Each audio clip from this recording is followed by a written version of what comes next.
He wants you to be broke, stay broke, struggle.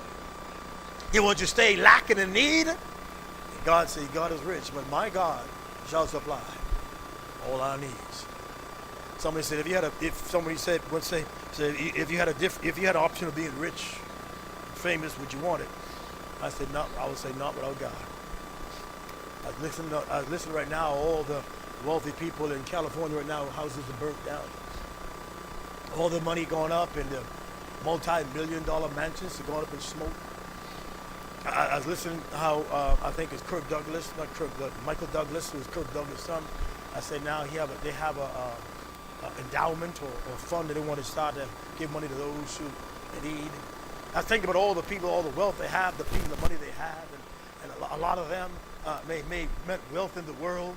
But you and I know that no matter how wealthy somebody is, it cannot bring peace and cannot bring joy.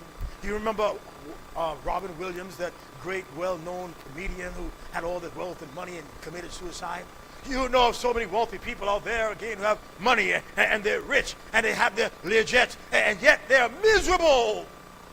And we find that Josiah means Jehovah's rich. And listen, riches is more important than money. I heard a lady one time told me, she said, preacher, I have all this money, and I can't enjoy it because of my health. I'm in and out of doctors, I'm in and out of places, I get this money, but I can't enjoy it because why? I don't have that health. Listen, I'd rather be rich in health than rich in wealth. Because there's some who are rich in wealth, can't enjoy their health. I read a quotation years ago, I think I remember it. It says, he lost his health to gain his wealth. And then, with might and mean, he turned around and spent his wealth to get his health. There's some things at the prices you have. These still work. Money can't get it. There's a lot of people that are blind, wealthy. Yes.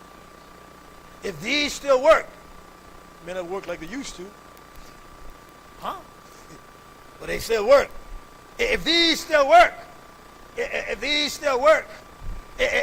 that still work, if the heart still beats in your chest and your breath in your lungs, listen, beloved, and you're rich. You say, well, I have a hard time making ends meet. But if you have health, because wealth cannot buy health. The robber wanted to steal your wealth.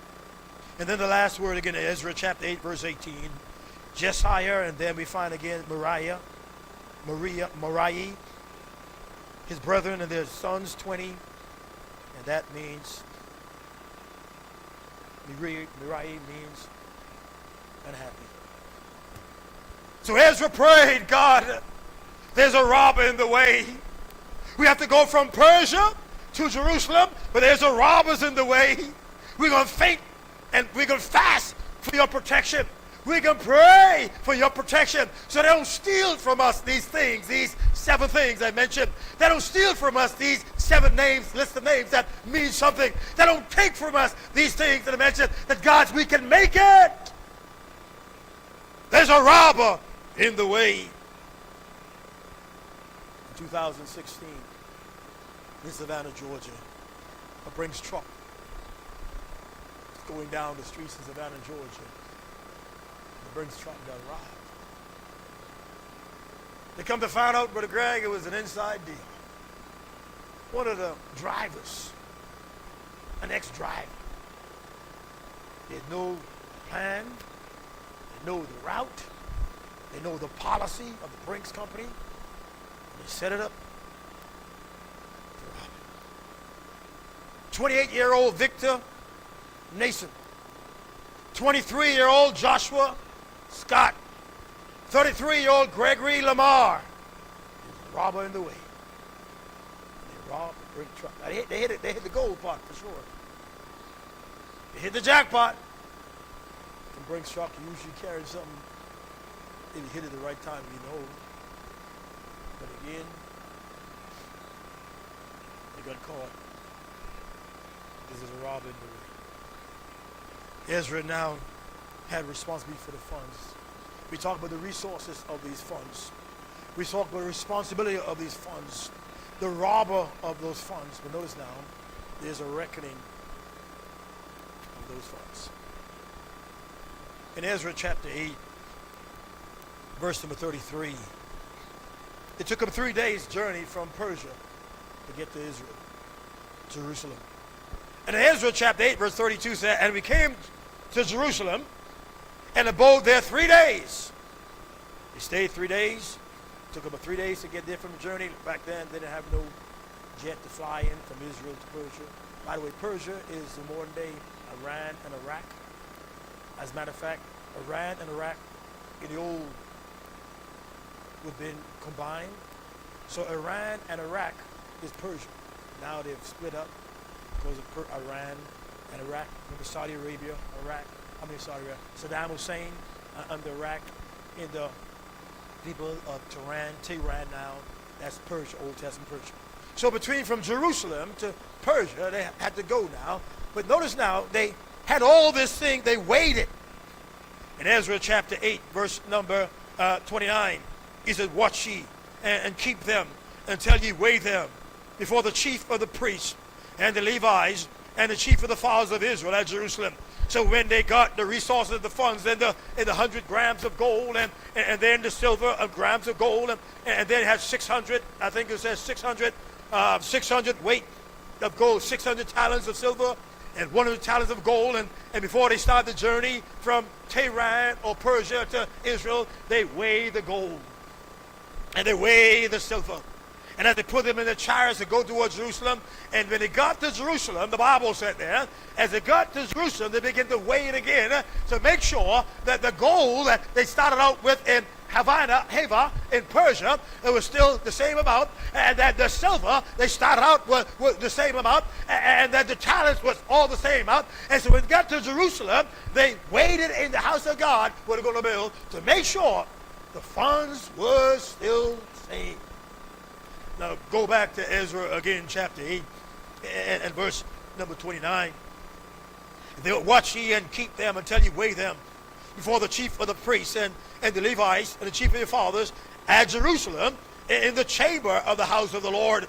So took the priests and the Levites the weight of the silver and the gold and the vessels to bring them to Jerusalem unto the house of God. Now when they got to Jerusalem, they stayed for 3 days to take a rest. Then on the fourth day, Ezra chapter 8, verse 33. Now, on the fourth day was the silver and the gold and the vessels weighed in the house of our God by the hand of Miriamoth, the son of Urijah the priest. And with him was Eleazar, the son of Phinehas. And with him was Jozabad, the son of Jeshua. And Noadiah, the son of Beniu, Levites. They took the silver, the 650 talents of silver. They took the 100 talents of gold and all the precious vessels. Brought them to the temple. These four priests get the weight. Make sure the weight that they now have is the same weight they had when they started. They take account of the funds. They take a recognizing the finances. It's okay. This, what we started out with, matches that. And they give an account. Here's it. Just as they weighed and took account, so is it that one day will be weighed and give account. If you notice the four names in Ezra chapter 8, each one means something. First of all, we'll be weighed as believers. Listen, there's no greater joy than being saved. There's no greater joy than knowing that when you die, you'll go to heaven. There's no greater joy, no matter where you die, and when you die, and how you die. There's no greater privilege to know. Absent from the body is present with the Lord. There's no greater joy than that. But one day, we all will have to give account. In the book of Romans, Matthew, Mark, Luke, and John, and Acts, and I think of Romans, we find that We shall all have to give account. In Romans, I think in chapter 14, we find, so then, every one of us shall give account of himself to God. So then, every one of us shall give account of himself to God. Now the thought would be, Romans and 2 Corinthians, I think, sorry. The thought would be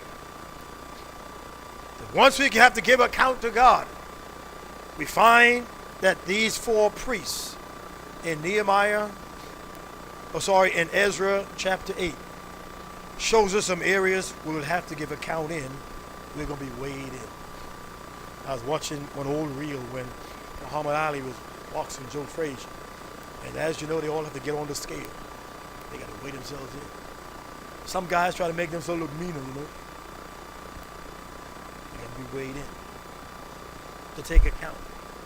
There are four areas I will draw attention quickly. We'll be weighed in.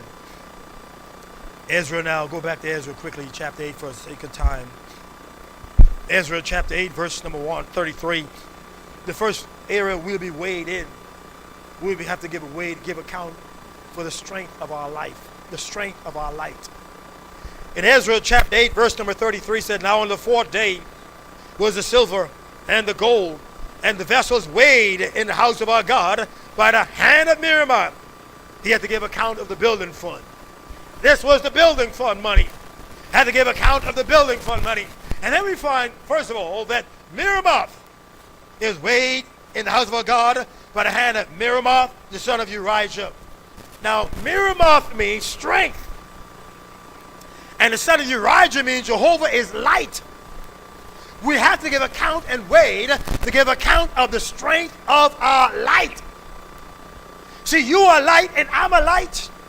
Matthew 5:60 said, let your light so shine before men, that everyone may see your good works and glorify your Father which is in heaven. We have to give account of the strength of our light.